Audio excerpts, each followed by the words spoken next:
Normandy combines the best of Alliance technology and Turian engineering. It shows what we're capable of if we work together.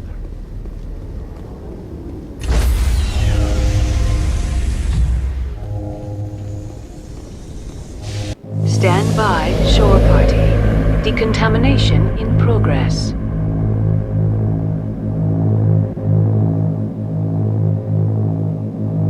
Decontamination in progress.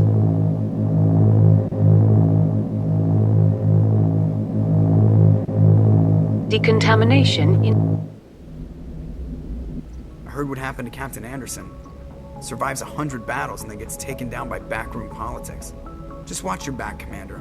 Things go bad on this mission, you're next on their chopping block. Saren's out there somewhere, and we're gonna find him.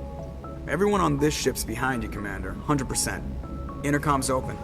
If you got anything you want to say to the crew, now's the time.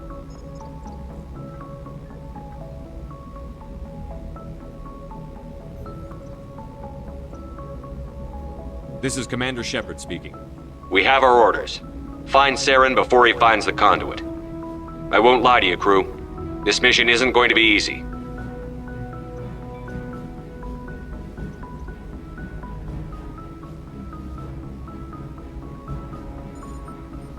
For too long, our species has stood apart from the others. Now it's time for us to step up and do our part for the rest of the galaxy. Time to show them what humans are made of. Our enemy knows we're coming. When we go into the Traverse, Saren's followers will be waiting for us. But we'll be ready for them, too. Humanity needs to do this. Not just for our own sake, but for the sake of every other species in Citadel space. Saren must be stopped. And I promise you all, we will stop him. Well said, Commander. Captain will be proud. The captain gave up everything so I could have this chance. We can't fail. Yes, sir.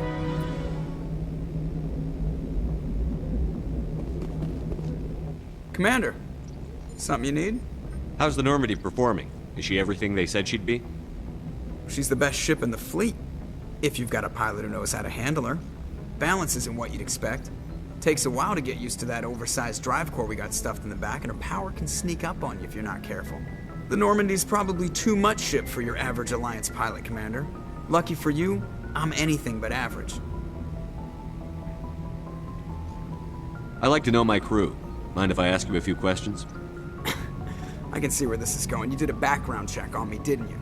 Well, I'll tell you the same thing I told the captain. You want me as your pilot. I'm not good. I'm not even great. I am the best damn helmsman in the Alliance fleet. Top of my class in flight school, I earned that. All those commendations in my file, I earned every single one. Those weren't given to me as charity for my disease.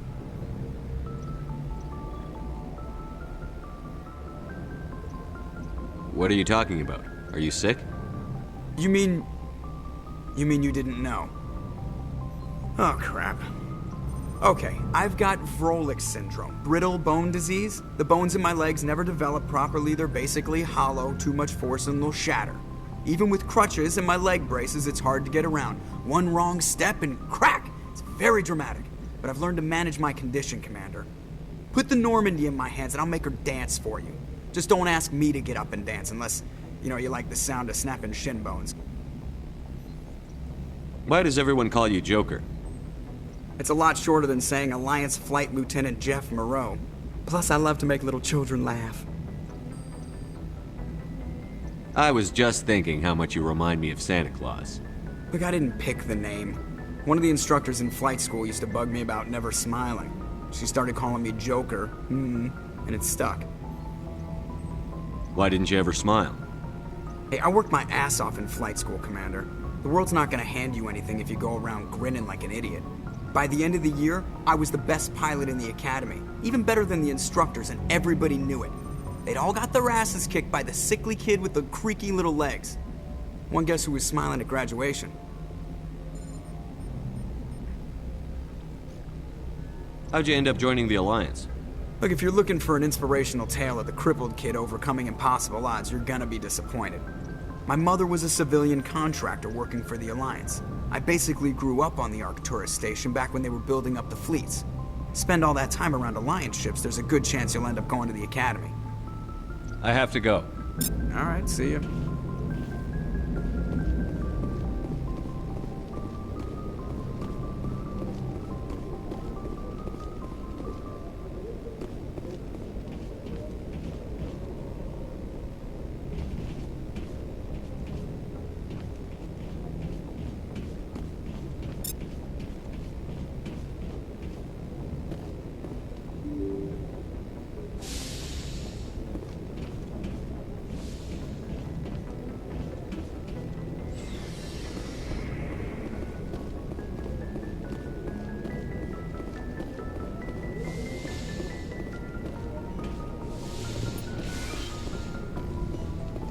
Yes, Commander? Is there something you need? How well do you know the lieutenant? I'd never worked with him before this mission. But he has an impressive service record, over a dozen special commendations. Tends to keep to himself, though. Maybe because of the headaches. It's not easy being an L2. What does that have to do with it? Well, most biotics now use the L3 implants. Lieutenant Alenko was wired should to go. the L... Goodbye, Commander.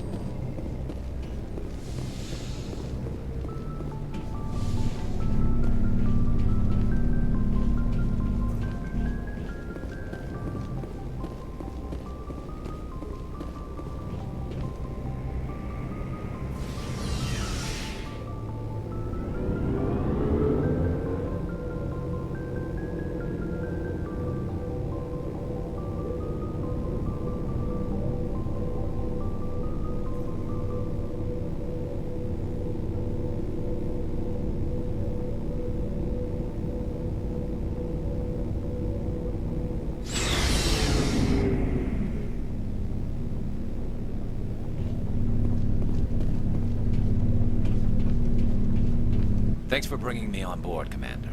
I knew working with the Spectre would be better than life at CSEC. Have you worked with a Spectre before? Well, no, but I know what they're like. Spectres make their own rules. You're free to handle things your way.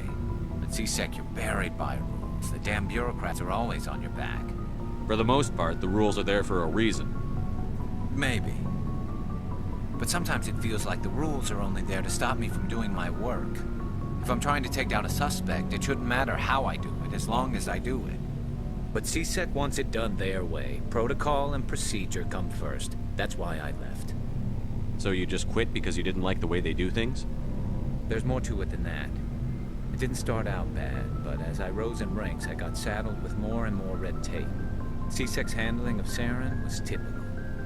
I just couldn't take it anymore. I hate leaving. I hope you made the right choice.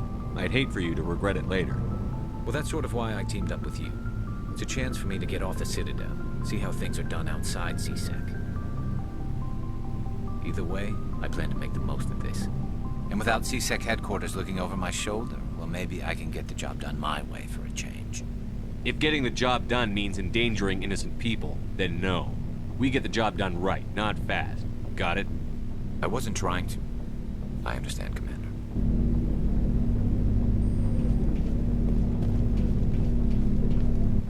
Nice ship you got, Shepard. What can I do for you? What's your story, Rex?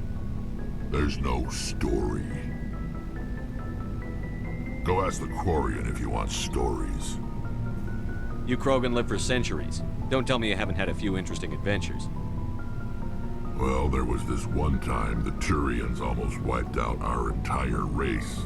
That was fun. I heard about that. You know, they almost did the same to us. It's not the same. It seems pretty much the same to me. So your people were infected with a genetic mutation? An infection that makes only a few in 1,000 children survive birth? And I suppose it's destroying your entire species? I suppose it isn't all the same.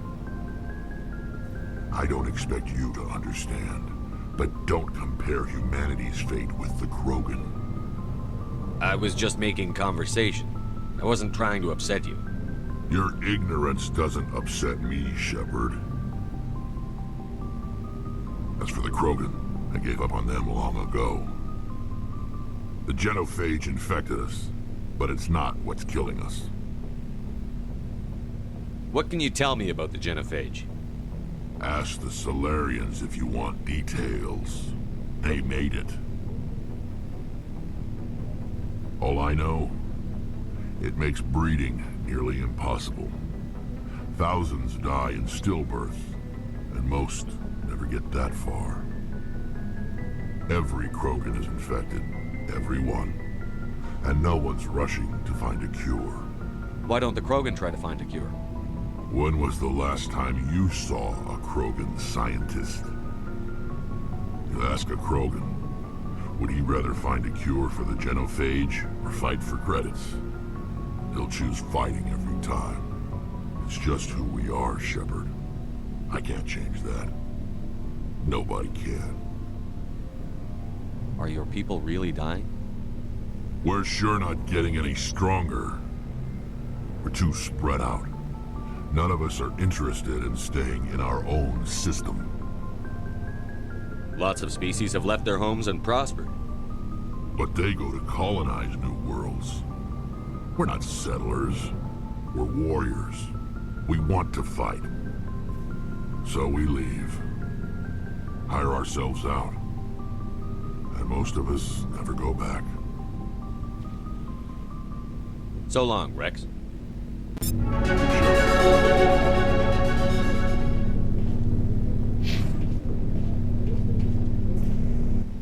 Commander? Do you have a few minutes to talk one-on-one? I'm sorry, Commander. I need to get my duty squared away. I wouldn't mind talking more later, though. Dismissed, Chief. Sir.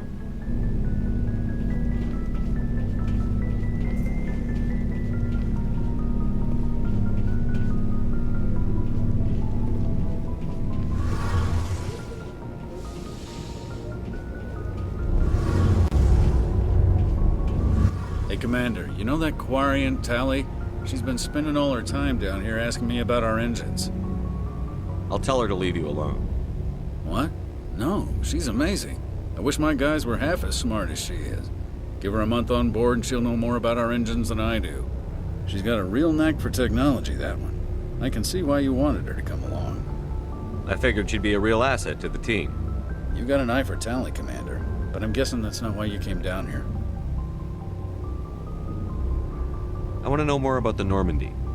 She's the best ship I've ever served on, probably the fastest vessel ever designed. And she's the only one using the new Tantalus drive core. What's so special about the Tantalus drive core?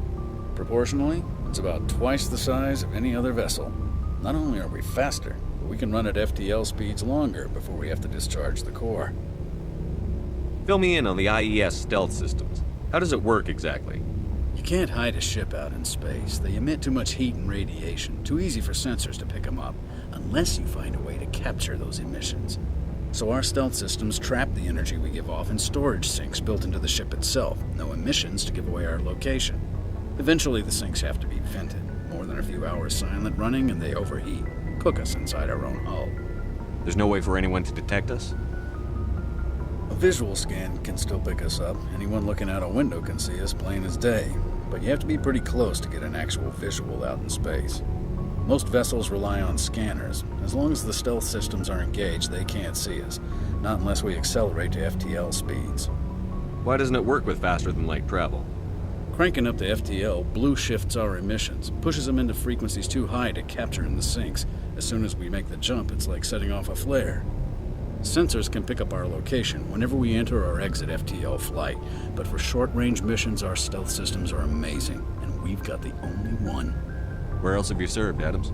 If you name a class of Alliance ship, I've probably served on it. Everything from dreadnoughts and carriers right down to frigates like the Normandy. My last assignment was on the Tokyo, only a cruiser, but she was a good ship. Couldn't hold a candle to the Normandy, though. Carry on, Adams. Aye, aye, Commander.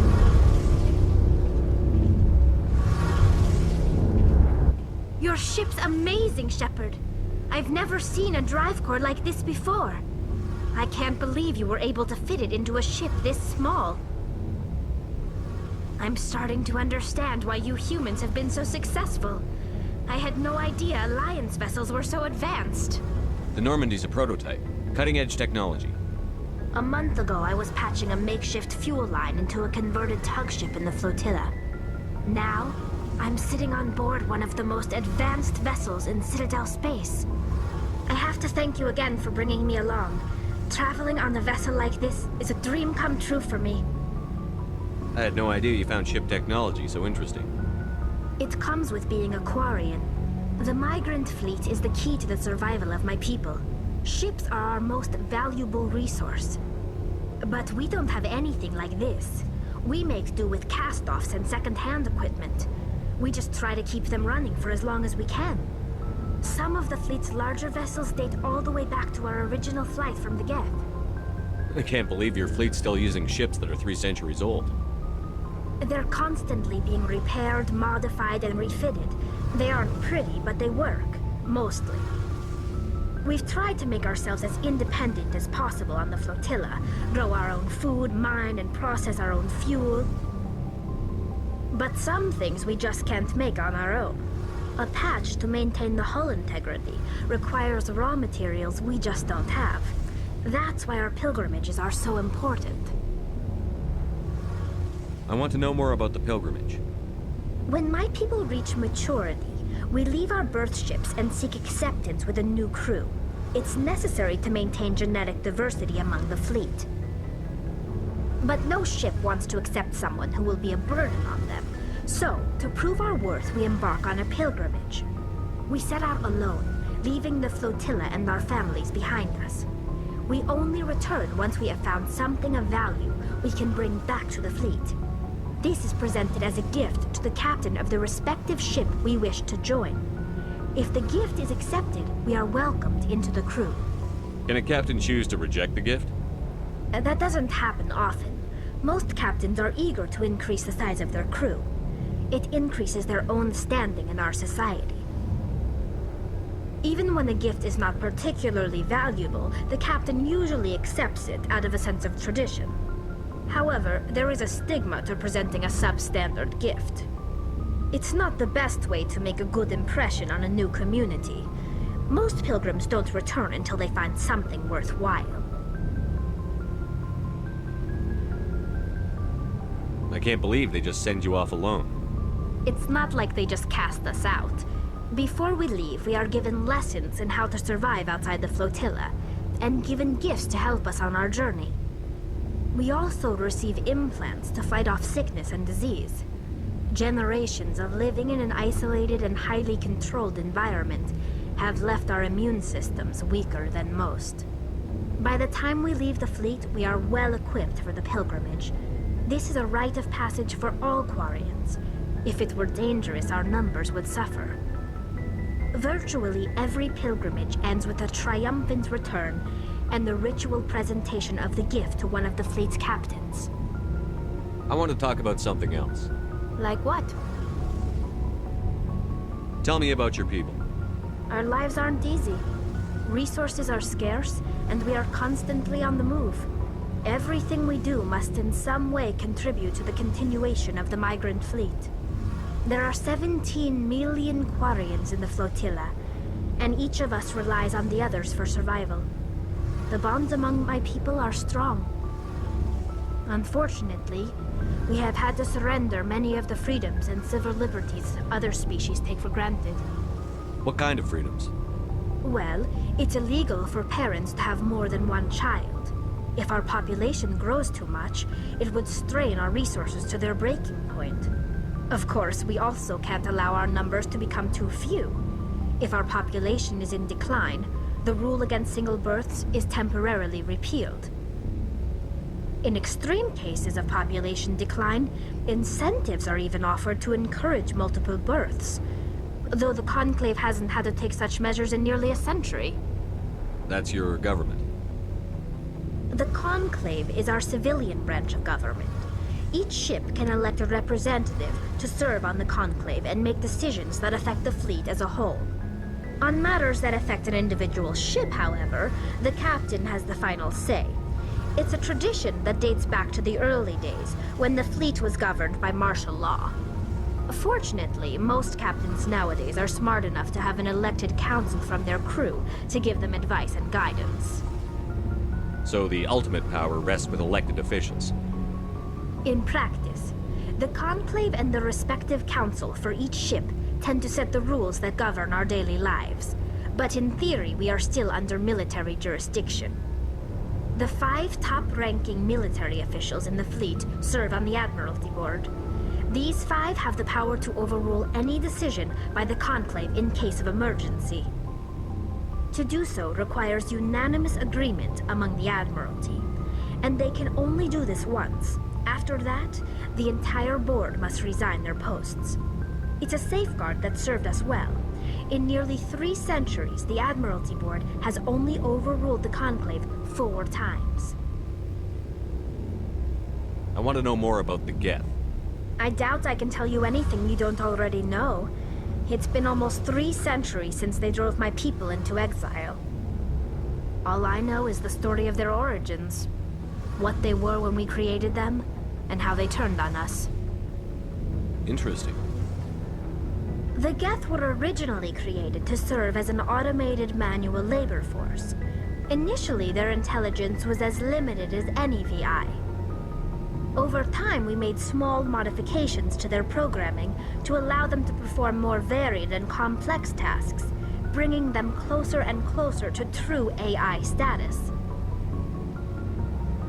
How come the Council didn't step in and stop you? This wasn't true AI research. We may have been skirting the bounds of the law, but we never did anything that was actually illegal. The changes were so insignificant, so gradual, that we were able to control them. Or so we thought. But one thing we underestimated was the power of the neural network. A million Geth thinking simultaneously created an inherently unstable matrix. So, the Geth share brain power? Many of the Geth's logic systems were designed to work in concert with other nearby Geth. Basically, the more of them you have in a group, the smarter they are. So there's some sort of group consciousness? No, nothing like that. They cannot share sensory data or information. Their programming cannot handle that much simultaneous input. Each Geth maintains an individual awareness and identity. The neural network only operates on a process-based level. It's basically the synthetic equivalent of a subconscious. But when they're in close proximity, they can coordinate low-level functional processes, freeing up more capacity for original or independent thought. That doesn't make any sense. I'm probably oversimplifying. The Geth are incredibly advanced and complex creations. All you need to know is that they get smarter when they gather in large numbers. As we built more and more Geth, their effective intelligence became more sophisticated, more abstract. One day, a Geth began to ask its Quarian overseer questions about the nature of its existence. Am I alive? Why am I here? What is my purpose? As you can imagine, this caused a near panic among my people. I don't see what's so bad about those questions. The Geth were created to engage in mundane, repetitive, or dangerous manual labor. That's fine for machines, but it won't satisfy a sentient being for long. The Geth were showing signs of rudimentary self-awareness and independent thought. If the Geth were intelligent, then we were essentially using them as slaves. It was inevitable the newly sentient Geth would rebel against their situation. We knew they would rise up against us, so we acted first. A general order went out across all Quarian-controlled systems to permanently deactivate all Geth. The Geth responded to this order violently. You can't blame them for fighting for their survival. We had no other choice.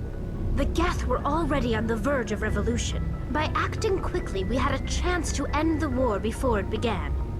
The hope was that most of the Geth would still be little more than machines, incapable of organized resistance. But they had progressed much further than anyone anticipated. The war was long and bloody. Millions upon millions of Quarians died at their hands. In the end, we were forced to flee our own homeworld. We feared the Geth would pursue us, but they never came beyond the Veil. Now we drift through space, exile searching for a way to reclaim what was once ours.